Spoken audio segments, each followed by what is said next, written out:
நம்மள இருக்கிறவங்க என்ன முடிவு பண்றாங்களோ அதுதானே பாஸ் நாமளும் செய்ய முடியும்.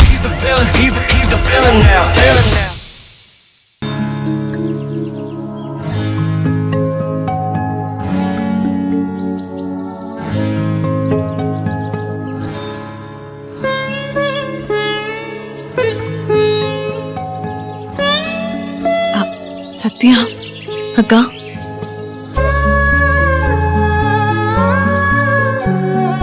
ஏன் ஒரு மாதிரி டல்லா இருக்க? அதெல்லாம் ஒண்ணும் இல்லடி, வீட்டு ஞாபகம் வந்துருச்சு. சமாளிக்காதக்கா, விஷயத்த சொல்லு ப்ளீஸ்கா, சொல்லு.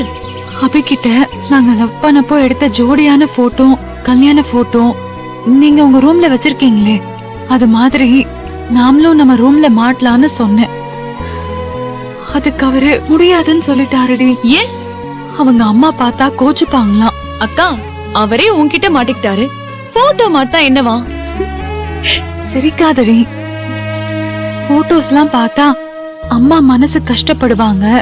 அவங்க நம்மள ஏத்துக்கிட்டதே பெரிய விஷயம், இதுல போட்டோ வர மாட்டி வைக்கிறீங்களான்னு நினைச்சு அவங்க அம்மா மனசு ரொம்ப வேதனைப்படுமா.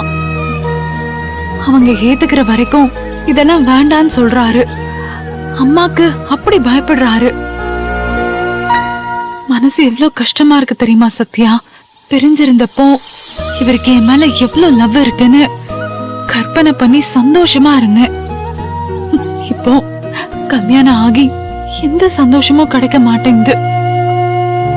ராத்திரி பகலா அம்மாவை மதிக்கணும், அவங்க பேச்ச மட்டும் கேட்கணும், சத்யா கூட பழக கூடாது, அவ பேச்ச கேட்க கூடாது அப்படின்னு ஒரே அட்வைஸ் மழைதான்.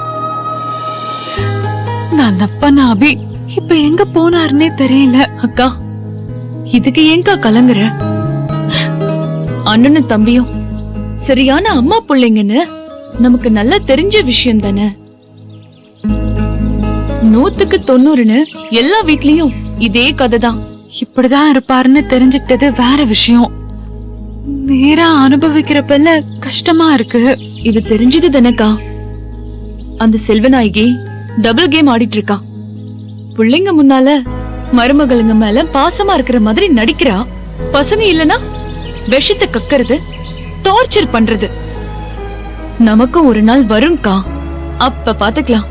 அவரு அம்மாவை பத்தி அட்வைஸ் பண்றத கூட பொறுத்துக்கலாண்டி. உன் மேல அவர் ஏன் இவ்ளோ வெறுப்ப காட்டுறாரு? உன் பேச்ச எடுத்தாலே, உன் பேரை சொன்னாலே மூட் அவுட் ஆகி சத்தம் போட ஆரம்பிச்சிடுறாரு. கோச்சுக்கிட்டு இப்ப கூட வெளியே கிளம்பிட்டாரு. அக்கா, இந்த மாதிரி சின்ன விஷயத்துக்கெல்லாம் கண்ண கசக்காத, சமாளி. இதை விட பெரிய விஷயத்தெல்லாம் அந்த செல்வநாயகி மறைமுகமா பண்ணிட்டு இருக்காக்கா. நலன பையனுக்கு போன் பண்ணி உங்க 2 பேர் தலைக்கும் ஏதோ ஒரு பெரிய கத்தி வந்திருக்கு, செல்வநாயகி தான் அதுக்கு காரணம்னு சொன்னாரு. இதனடி புதுசா இருக்கு? அதான் தெரியல. எது வந்தாலும் நான் உனக்கு துணையா இருக்கேன், என்ன மீறி உனக்கு எந்த ஆபத்தும் வராதுங்கிற நம்பிக்கையோட இருக்கா.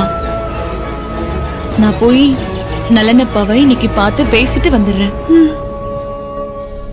வாழ்க்கை ஒரு பரமபத விளையாட்டா போயிடுச்சுடி. அபி அர்ஜுனுங்கிற ஏனில கொஞ்ச தூரம் நம்ம ஏறினா அந்த செல்வநாயகிங்கிற பாம்பு எங்க இருந்தோ வந்து ஒட்டு மொத்தமா முழுங்கி நம்மள கீழே தள்ளி விட்டுருது. செல்வநாயகி பாசமா இருந்தா நானும் அவங்க கிட்ட பாசமா இருப்பேன். செல்வநாயகி பாம்பா இருந்தா நான் தான் அவளுக்கு கீரியா இருப்பேன். நீ ஒன்னும் கவலைப்படாத. அபிமாமாவும் அர்ஜுனும் நமக்கு துணையா இருக்கிற வரைக்கும் செல்வநாயகியால நம்மள எதுவுமே பண்ண முடியாது. சரிக்கா, நான் கிளம்புறேன்.